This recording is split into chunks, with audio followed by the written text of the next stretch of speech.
Catch us next time on The Secrets of Life. This is Nicole. That's Nikki. And Nikki, what do we need to do?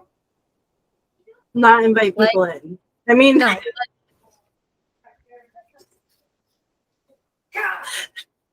I'm sorry. We got off topic. You want to comment, like, subscribe? Do you want to subscribe?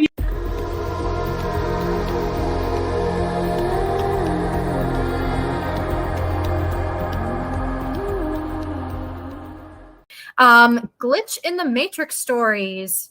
Today in Glitches in the Matrix, part 2. We might do a lot of these. I really enjoy these. Yeah. That and I love paranormal stories. Those two. Ooh, that'll be fun. We should do that next.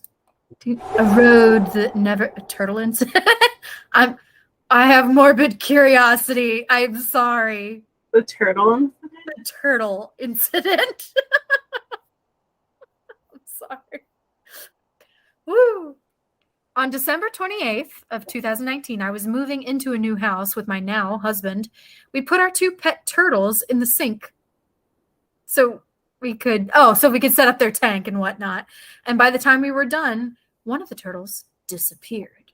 And I mean, we looked all over the counter, literally crawled on our hands and knees all over the house looking for this guy. My husband was convinced one of our dogs ate him, but I didn't believe it. It wasn't Rufus, okay? Don't blame him. Eventually we accepted this turtle was gone. Sometimes we left our back door open so the dogs could go in and out as they pleased, and we were hoping that if anything, he had escaped that way because honestly, I didn't want to think of the possibility of our bigger dog enjoying him as a snack. Salmonella, people. Salmonella. On January 23rd, 2020. Oh my God. Oh, it's like a month later. I'm thinking like it's a whole year. No, it's a month later. Okay. Around 7 p.m., we had just gotten home from the 7-Eleven with a friend. Keep in mind, we hadn't mentioned the missing turtle to him at all. So as our friend was walking into the kitchen, he said, "Man, that's effed up." Confused, we immediately went in there to see what he was talking about. And on the edge of the sink was a turtle upside down on the kitchen counter with its head hanging off the edge. Alive. The turtle was alive. Its shell was moist. I swear to God, we have no clue where he came from. We put him in the tank with the other turtle, and they seem to get along fine. We actually still have both of them. So yes, we searched all over the kitchen the day it went missing, and it was a small kitchen. There's no way that we missed him, and he lived up there for a little over 3 weeks. He wasn't in a cabinet. He didn't have the door. Turtles can't climb. I mean, not like that. Nikki, where did the turtle go? I don't know. It kind of reminds me of that squirrel that we attempted to save, and we couldn't figure out where it went in the car, and we thought it like ran out.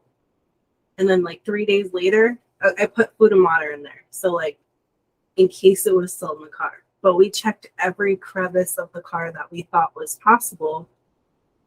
And then it showed up like 3 days later. Now my water is leaking into my car. I'm pretty sure he crawled up in a hole that is hard to find, fit in there, and lived there. And I thought that I thought that the squirrel just went into a wormhole, but there are crevices that all animals, I don't know, animals are like self-sustaining creatures, and they know how to find places to hide. Permanent marker just disappeared from the paper. What? All right. Permanent marker just disappeared from the paper I wrote it on. I used to work as a receptionist at a credit union, and one of my duties was doing the whiteboard, advertisement board, to the art to market any new products or specials we had. I would make large or elaborate blah, blah, blah, blah, blah, blah, blah. Okay, at first, I would draw right on the whiteboard, but children would put their fingers on it and mess it up. Oh, I'd totally do that. So my manager got me one of those large poster-size Post-its to draw on instead, and it would change about once a month, and would only draw right on the paper, never the whiteboard. One month, we were advertising mortgage rates. So naturally, I drew the house with balloons from the movie Up. I wrote bullet points of some of the things that we were offering, and the first bullet point was no closing costs or something to that effect. Underneath the bullet point, there was a disclaimer in the parentheses that our mortgage officers wanted me to include. The advertisement was normal for a few days, and then one day I came into work and the disclaimer in parentheses under that first bullet point had completely disappeared from where I wrote it. Everything else on the page was written in the same marker. Nothing else was touched. The page wasn't warped in any way, but if I got close enough to the page and held it in the right light, I could see it had where it had been written. It almost looked like it had been written in transparent marker or something, and looked exactly how I had written it. It was completely gone. Nothing else on the page was missing, just a sentence. I have questions about this because they have poster-sized Post-its? That's what you got out of that? I'm sorry, but my head's been stuck on that. That's what you got out of that. Oh my gosh, they do. But I'm not understanding. Is it not an expo marker? She didn't really. Oh, she said permanent marker. So it's kind of like it was faded by something. Like, you know, when you leave something out too long. But it is kind of weird that that would be the only thing that faded so heavily and then nothing else did. I guess it depends because Post-its have that one line of glue, right? And if I write a permanent marker on that line of glue, it does discolor. I don't know that one's so glitchy. I call shenanigans. Should I go down the rabbit hole? Sure. Okay. Deep breath. On Thursday night, I saw something unexplainable and it has greatly disturbed me. I shared this with my mom, my friend, and my fiance, but I don't believe anyone else would really believe me or care. So I'll share it with you guys. This was really weird. I saw it with my own 2 eyes. Just sure we can. Not all 3? Like the rest of us? That's a really deep statement, Nikki, and I'm going to blanket that for next time. Table that for next time. Out of nowhere, and it didn't seem paranormal at all, and I was not under the influence of drugs. I'm glad we got that out there. I was really questioning that first. It was just like a glitch in a video game program. I also have never heard of anything like this, so please feel free to share if you have any ideas. I was lying in bed scrolling on social media on my phone, and I will provide a sketched image of the room's arrangements, what I can see in my POV on the bed, point of view. In the corner of the room, and out of the corner of my eye, I saw a movement of a gray object. It moved down the corner of my room and the movement turned my head instinctually. God, I can't speak today. So they saw something out of the corner of their eye. That's number 1. When I turned my head, I saw something that I hesitate to describe because it did not make sense. I've never seen anything like it before.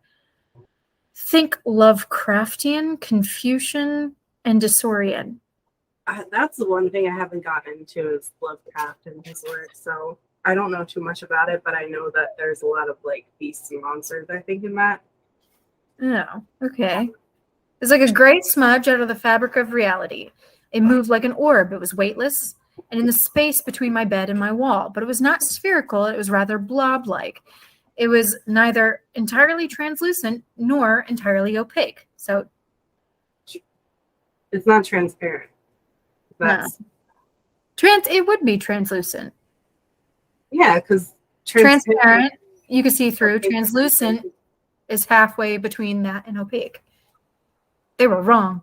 All right, the center of it was an opaque light gray, but the edges of the object were darker and more translucent gray. It seemed like it would look like someone took their thumb, smudged ashes into the world, and quickly from the top. It sounds like it's a ghost. I was going to say, it really just sounds like he's describing a paranormal experience by saying it's not paranormal. Yeah. When I locked eyes with me before it quickly swooped around the room into my closet. That definitely sounds like a ghost. Yeah, it's weird. Doesn't seem crazy compared to okay, so then they just discuss the rest of it throughout it's just weird. It just sounds like a ghost. I'm very defeated at who knocked. Oh, this is compelling. Oh boy. A couple of years ago, I spent a week during the summer with my parents. During that time, my uncle would come over and hang out with us on the daily. My dad always kept the doors locked. My uncle would come around the house, through the chain link fence, and then through the privacy fence onto the back patio doors and knock. He used the patio doors because we couldn't always hear if he knocked on the garage door, and the front door was difficult to unlock. He always knocked 3 times, and he knocked loudly. On one day in particular, my parents and I were sitting in their den, and when we heard my uncle knock at the door, my dad said, "There's your uncle." I took that as my cue to go unlock the door. I left the den and walked through the kitchen into the dining room where the mostly glass patio doors were. My uncle wasn't there. We looked at the patio door in an attempt to find out who knocked. There was no one on the patio or in the backyard. I went in the front of the house, to the window, to the wall, to the sweat dropped down my... Anyway. No one was there. As I walked back through the house, I passed through the front doors and the movement caught my eye. There was my uncle's Blazer coming down the road towards my parents' driveway. I wish I could say that this was a simple prank, but the speed a prankster would need to knock on those patio doors and then flee the scene before I got there isn't humanly possible. But did you check the roof? The roof is on fire. I want to stress, even if people are not skeptical and don't believe it, if you hear knocking, don't say come in. Say who is it. And then, like, if it's like your kids or your significant other and all that, you say, come on in. I'm not sure if your significant other is knocking at your door, but don't invite things in.